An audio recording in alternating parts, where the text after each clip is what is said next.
Chapter 4. The Keeper of the Keys. Boom! They knocked again. Dudley jerked awake.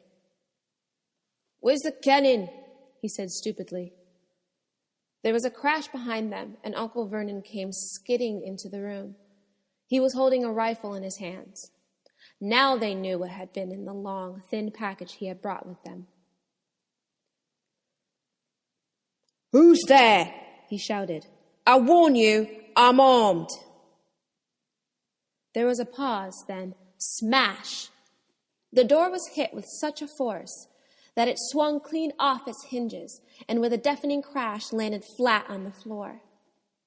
A giant man was standing in the doorway. His face was almost completely hidden by a long, shaggy mane of hair and a wild, tangled beard, but you could make out his eyes, glinting like black beetles under all the hair. The giant squeezed his way into the hut, stooping so that his head just brushed the ceiling. He bent down, picked up the door, and fitted it easily back into its frame. The noise of the storm outside dropped a little. He turned to look at them all. "Couldn't make a cup of tea, could you? It's not been an easy journey." He strode over to the sofa where Dudley sat frozen with fear. "Budge up, you great lump," said the stranger. Dudley squeaked and ran to hide behind his mother, who was crouching terrified behind Uncle Vernon. "And here's Harry," said the giant. Harry looked up into the fierce, wild, shadowy face and saw that the beetle eyes were crinkled in a smile. "Last time I saw you, you was only a baby," said the giant. "Yeah, look a lot like your dad, but you got your mum's eyes." Uncle Vernon made a funny rasping noise. "I demand that you leave at once, sir," he said. "You're breaking and entering." "Oh, shut up, Dursley, you great prune," said the giant. He reached over the back of the sofa, jerked the gun out of Uncle Vernon's hands, bent it into a knot as easily as if it had been made out of rubber, and threw it into the corner of the room. Uncle Vernon made another funny noise, like a mouse being trotted on. "Anyway, Harry," said the giant, turning his back on the Dursleys, "a very happy birthday to you. Got something for you here. I might have sat on it at some point, but it'll taste all right." From an inside pocket of his black overcoat, he pulled out a slightly squashed box. Harry opened it with trembling fingers. Inside was a large, sticky chocolate cake with "Happy Birthday, Harry" written on it in green icing. Harry looked up at the giant. He meant to say thank you, but the words got lost on the way to his mouth, and he said instead, "Who are you?" The giant chuckled. "True, I haven't introduced myself. Rubius Hagrid, Keeper of Keys and Grounds at Hogwarts." He held out an enormous hand and shook Harry's whole arm. "What about that tea then, eh?" he said, rubbing his hands together. "I'd not say no to something stronger if you've got it, mind." His eyes fell on the empty grate with the shriveled chip bags in it, and he snorted. He bent down over the fireplace. They couldn't see what he was doing, but then he drew back a second later. There was a roaring fire there. It filled the whole damp hut with flickering light, and Harry felt the warmth wash over him as though he'd sunk into a hot bath. The giant sat back down on the sofa, which sagged under his weight, and began taking all sorts of things out of the pockets of his coat. A copper kettle, a squashy package of sausages, a poker, a teapot, several chipped mugs, and a bottle of some amber liquid that he took a swig from before starting to make tea. Soon the hut was full of sound and smell of sizzling sausage. Nobody said a thing while the giant was working. But as he slid the first 6 fat, juicy, slightly burnt sausages from the poker, Dudley fidgeted a little. Uncle Vernon said sharply, "Don't touch anything he gives you, Dudley." The giant chuckled darkly. "Your great pudding of a son don't need fattening any more, Dursley. Don't worry."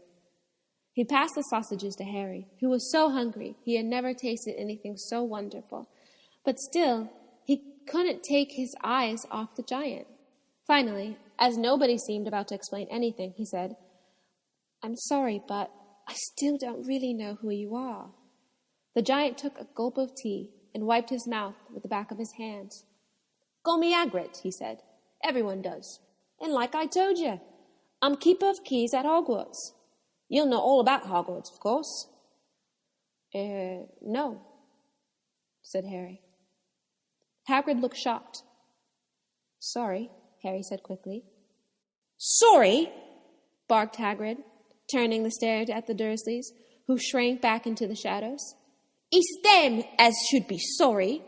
I knew you weren't getting your letters, but I never thought you wouldn't even know about Hogwarts. For crying out loud, did you never wonder where your parents learned it all?" "Oh, what?" asked Harry. "Oh, what?" Hagrid thundered. "Now, just wait 1 second." He had leapt to his feet, and in his anger it seemed to fill the whole hut. The Dursleys were cowering against the wall. "Do you mean to tell me," he growled at the Dursleys, "that this boy knows nothing about anything?" Harry thought this was going a bit far. He had been to school after all, and his marks weren't bad. I know some things," he said. "I can, do math and stuff." But Hagrid simply waved his hand and said, "About our world. I mean, your world, my world, your parents' world." "What world?" Hagrid looked as if he was about to explode. "Dursleys!" he boomed. Uncle Vernon, who had gone very pale, whispered something that sounded like Mimble Wimble. Hagrid stared wildly at Harry. "But you must know about your mom and dad," he said. "I mean, they're famous. You're famous." "What? My mom and dad weren't famous, were they?" "You don't know. You don't know." Hagrid ran his fingers through his hair, fixing Harry with a wild stare. "You don't know what you are?" he said finally. Uncle Vernon suddenly found his voice. "Stop!" he demanded. "Stop right there, sir. I forbid you to tell the boy anything." A braver man than Vernon Dursley would have quailed under the furious look Vernon now gave him. When Hagrid spoke, his every syllable trembled with rage. "You never told him what was in the letter Dumbledore left for him? I was there. I saw Dumbledore leave it, Dursleys. And you've kept it from him all these years?" "Kept what from me?" said Harry eagerly. "Stop! I forbid you!" yelled Uncle Vernon in panic. Aunt Petunia gave a gasp in horror. "Go boil your heads, both of you," said Hagrid. "Harry, you're a wizard." There was silence inside the hut. Only the sea and the whistling wind could be heard. "I'm a what?" gasped Harry. "A wizard, of course," said Hagrid, sitting back down on the sofa, which groaned and sank even lower. "And a thumping good one, I'd say, once you've been trained up a bit. With a mom and dad like yours, what else would you be? And I reckon it's about time you read your letter." Harry stretched out his hand at last to take the yellowish envelope, addressed in emerald green to Mr. H. Potter, the floor, hut on the rock, the sea. He pulled out the letter and read, "Hogwarts School of Witchcraft and Wizardry. Headmaster Albus Dumbledore. Author of Merlin, First Class, Grand Sorcerer, Chief Warlock, Supreme Mugwump, International Confederation of Wizards. Dear Mr. Potter, we are pleased to inform you that you have been accepted at Hogwarts School of Witchcraft and Wizardry. Please find enclosed a list of all necessary books and equipment. Term begins September 1st. We await your owl by no later than July 31st. Yours sincerely, Minerva McGonagall, Deputy Headmistress." Questions exploded inside Harry's head like fireworks, and he couldn't decide which to ask first. After a few minutes of stammering, "What does it mean, they await my owl?" galloping Gordons. That reminds me, said Hagrid, clapping a hand on his forehead with enough force to knock over a cart horse, and from yet another pocket inside his overcoat he pulled an owl, a real, live, rather ruffled-looking owl, a long quill in a roll of parchment. With his tongue between his teeth, he scribbled a note that Harry could read upside down. Dear Professor Dumbledore, given Harry his letter, taking him to buy his things tomorrow. Weather's horrible. Hope you're well. Hagrid. Hagrid rolled up the note, gave it to the owl, which clamped it in its beak, went to the door, and threw the owl out into the storm. Then he came back and sat down, as though this was as normal as talking on the telephone. Harry realized his mouth was open and closed it quickly. Where was I? Said Hagrid, but at that moment, Uncle Vernon, still ashen-faced, but looking very angry, moved into the firelight. He's not going, he said. Hagrid grunted. I'd like to see a great muggle like you stop him, he said. A what? Said Harry, interested. A muggle, said Hagrid. It's what we call non-magic folk like them. And it's your bad luck you grew up in a family of the biggest muggles I ever laid eyes on. We swore when we took him in we put a stop to that rubbish, said Uncle Vernon. We swore we'd stamp it out of him. Wizard indeed. You knew, said Harry. You knew I'm a wizard. Knew? Shrieked Aunt Petunia suddenly. Knew? Of course we knew. How could you not be? My dratted sister being what she was. Oh, she got a letter just like that and disappeared off to that school and came home every vacation with her pockets full of frog spawn, turning teacups into rats. I was the only one who saw her for what she was, a freak. But for my mother and father, oh no, it was Lily this and Lily that. They were so proud of having a witch in the family.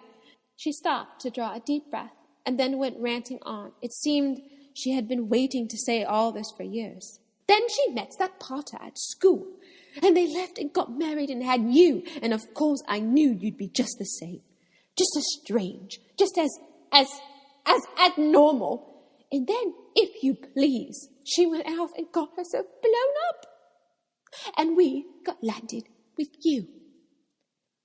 Harry had gone very white. As soon as he found his voice, he said, Blown up? You told me they died in a car crash. Car crash? Roared Hagrid, jumping up so angrily that the Dursleys scuttled back to their corner. How could a car crash kill Lily and James Potter? It's an outrage, a scandal. Harry Potter not knowing his own story when every kid in our world knows his name. But why? What happened? He asked urgently. The anger faded from Hagrid's face. He looked suddenly anxious. I never expected this, he said in a low, worried voice. I had no idea. And Dumbledore told me there might be trouble getting hold of you. How much you didn't know. Oh, Harry, I don't know if I'm the right person to tell you. But someone's gotta. You can't go off to Hogwarts not knowing. He threw a dirty look at the Dursleys. Well, it's best to know as much as I can tell you. Mind, I can't tell you everything. It's a great mystery, parts of it. He sat down, stared into the fire for a few seconds, and then said, It begins, I suppose, with a person called... But it's incredible you don't know his name. Everyone in our world knows. Who? Well, I don't like saying the name if I can help it. No one does. Why not? Gulping gargoyles, Harry. People are still scared. Blimey, this is difficult. See, there was this wizard who went bad. As bad as you could go. Worse than worse. His name was... Hagrid gulped, but no words came out. Could you write it down? Harry suggested. No, can't spell it. All right. Voldemort. Hagrid shuddered. Don't make me say it again. Anyway, this wizard. About 20 years ago now, started looking for followers. Got 'em too. Some were afraid. Some just wanted a bit of his power, 'cause he was getting himself power, all right. Dark days, Harry. Didn't know who to trust. Didn't dare get friendly with strange wizards or witches. Terrible things happened. He was taken over. Of course, some stood up to him, and he killed them, horribly. One of the only safe places left was Hogwarts. Reckon Dumbledore's the only one you-know-who was afraid of. Didn't dare take the school.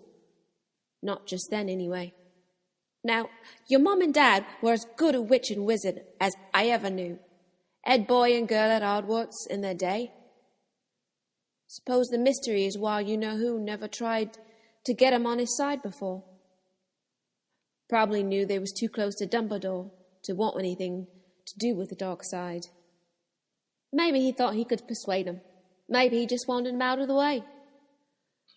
All anyone knows is he turned up in the village where you were all living on Halloween 10 years ago. You were just 1 year old. He came to your house and Hagrid suddenly pulled out a very dirty, spotted handkerchief and blew his nose with a sound like a foghorn. Sorry, he said. But it's that sad. Knew your mom and dad and nicer people you couldn't find. Anyway, you know who killed him. And this is the real mystery of the thing. He tried to kill you too. Wanted to make a clean job of it, I suppose. Or maybe just like killing by then. But he couldn't do it. Never wonder how you got that mark on your forehead. That was no ordinary cut. That's what you get when a powerful evil curse touches you. Took care of your mom and dad and in your house even. But didn't work on you.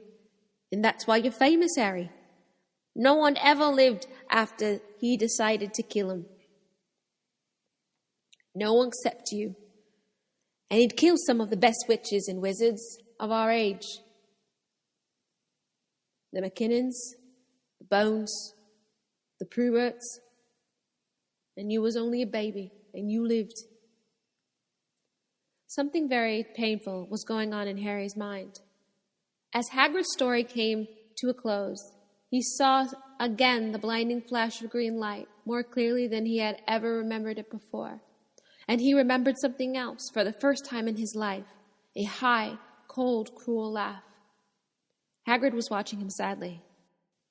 Took you from the ruined house myself, on Dumbledore's orders. Brought you to this lot. Load of old tosh, said Uncle Vernon. Harry jumped. He had almost forgotten that the Dursleys were there. Uncle Vernon certainly seemed to have got back his courage. He was glaring at Hagrid, and his fists were clenched. Now you listen here, boy, he snarled. I accept there's something strange about you. Probably nothing a good beating wouldn't have cured. And as for all this about your parents, well, they were weirdos, no denying it, and the world's better off without them, in my opinion. As for all they got, getting mixed up with these wizarding types, just what I expected. Always knew they'd come to a sticky end. At that moment, Hagrid leapt from the sofa and drew a battered pink umbrella from inside his coat, pointing this at Uncle Vernon like a sword, and he said, I'm warning you, Dursley. I'm warning you. One more word. In danger of being speared on the end of an umbrella by a bearded giant, Uncle Vernon's courage failed again. He flattened himself against the wall and fell silent. That's better, said Hagrid, breathing heavily and sitting back down on the sofa, which this time sagged right down to the floor. Harry, meanwhile, still had questions to ask, hundreds of them. But what happened to you know who? Good question, Harry. Disappeared, vanished. Same night he tried to kill you. Makes you even more famous. That's the biggest mystery, see? He was getting more and more powerful. Why'd he go? Some say he died. Codswallop, in my opinion. Don't know if he had enough human left in him to die. Some say he's still out there, biding his time but I don't believe it. People who was in his side came back to ours. Some of them came out of kind of trances. Don't reckon they could have done if he was coming back. Most of us reckon he's still out there somewhere, but lost his powers. Too weak to carry on. 'Cause something about you finished him, Harry. There was something going on that night he didn't count on. I don't know what it was. No one does. But something about you stumped him, all right. Hagrid looked at Harry with warmth and respect blazing in his eyes.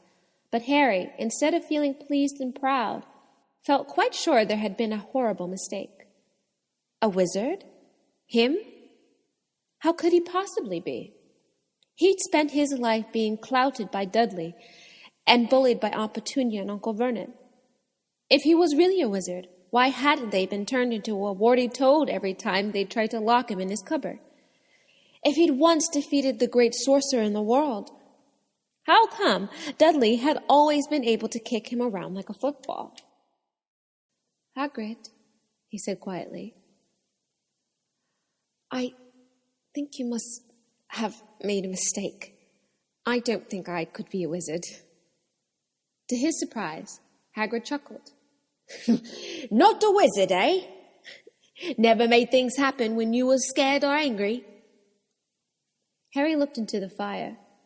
Now he came to think about it.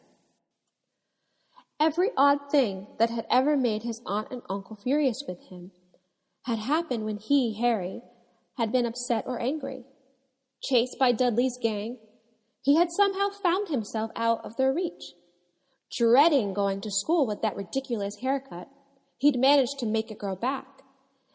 And the very last time Dudley had hit him, hadn't he got his revenge without even realizing he was doing it? Hadn't he set the boa constrictor on him? Harry looked back at Hagrid, smiling, and saw that Hagrid was positively beaming at him. See? Said Hagrid. Harry Potter, not a wizard. You wait. You'll be right famous at Hogwarts.